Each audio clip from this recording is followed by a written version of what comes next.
How's it going, guys? I'm Chuck with Southern Stories, and so this one's going to be a little bit of a horror story about our area. It is a story nonetheless, and that's going to be on termites. And so these termites are going to start swarming, and so that's why you want to really pay attention to what's going on outside, especially around the street lights. If you see all these flies starting to congregate around them, I recommend you go inside your house and turn off any lights that's exposed to the outside, because they can come to the cracks of the windows as well. And also check your attic too and see if you left your attic light on, because especially if your screens are missing on the gable end vents, or if you have soffit vents, that's the vents underneath the soffit. And the best time to check to see if these screens are missing is at nighttime with a bright flashlight. You can't hardly see during the daytime, and so they can come through those vents. It reminded me of a house that I inspected on in Mobile where it had a gable end vent and also had a street light on the other side of it. And when I went to the attic and inspected that,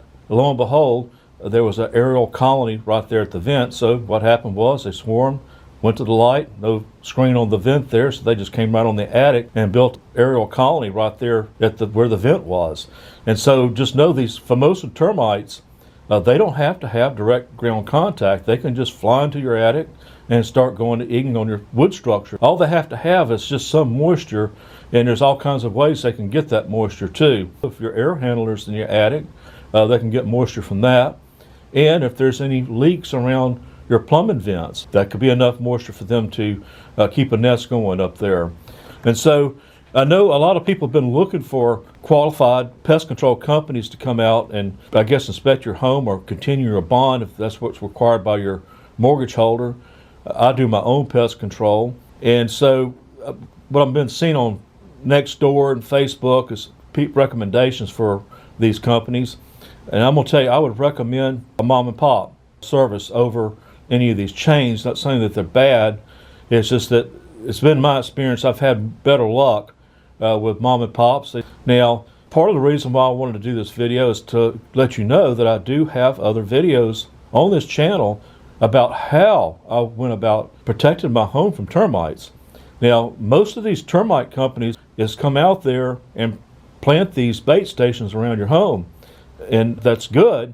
There should be a line of defense for them, but I'm going to tell you, I've found during my inspections termites inside homes where these were all around it. So I would not depend solely on these bait stations to protect my home. So the main thing you want to do, you want to make this a joint effort between you and your pest control company to find potential termite problems, because they're not going to make a career out of your house trying to find them. They're going to go and look in places where they feel like they could come in, but there's no way they can do a forensic inspection of your entire home. And so you could still have termites even after it's been inspected by a pest control company.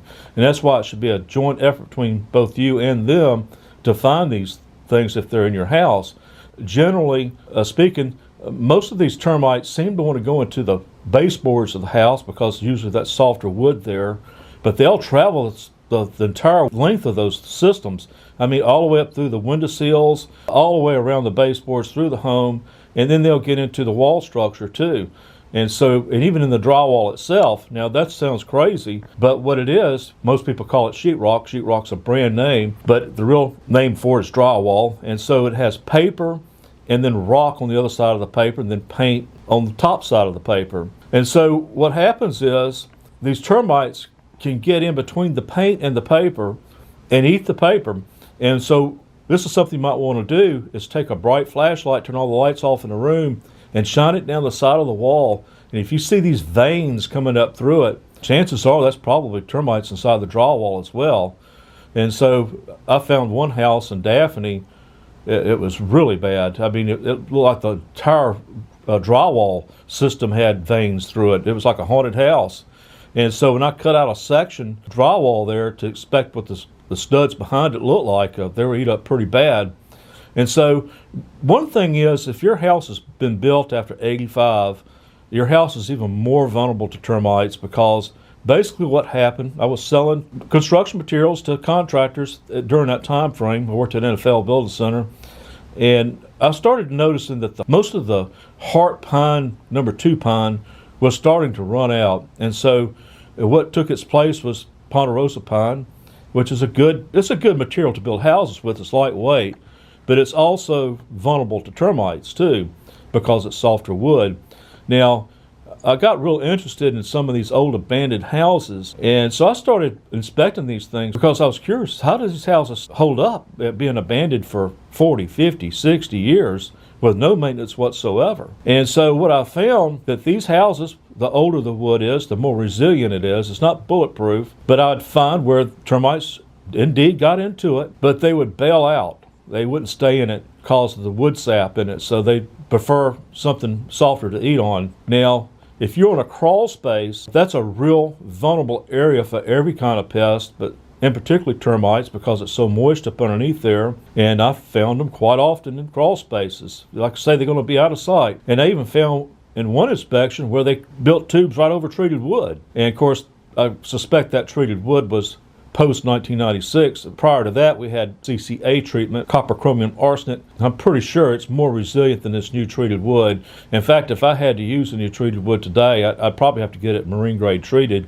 so I could at least trust it some. But anyway, there's a lot to know about this, and so I spent months researching this, and that's why I have these other videos on this channel. You can take advantage of the months of research that I've done and go to those.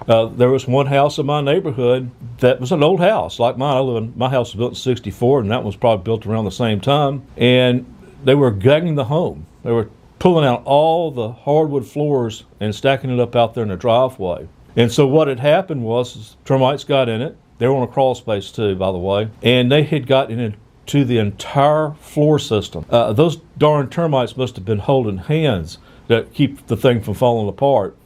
And I was just astonished at the level of infestation this home had. And ironically, a year later, a 100-ton oak tree fell through the house during Hurricane Sally, and it exposed some of the roof system and rafter tails and some of the wall structure.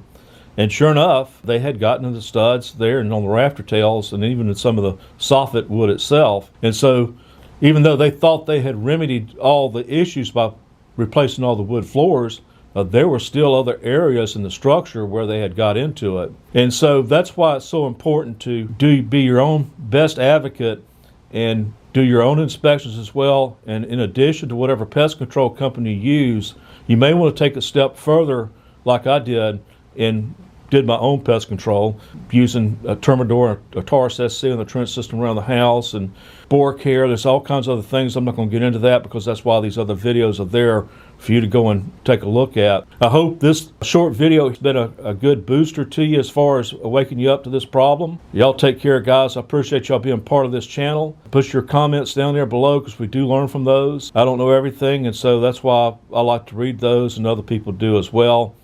And also share this video too so that you can help your neighbors out with this as well, because if you can protect them from a termite problem, it can protect you as well. Take care, guys. Y'all have a good one.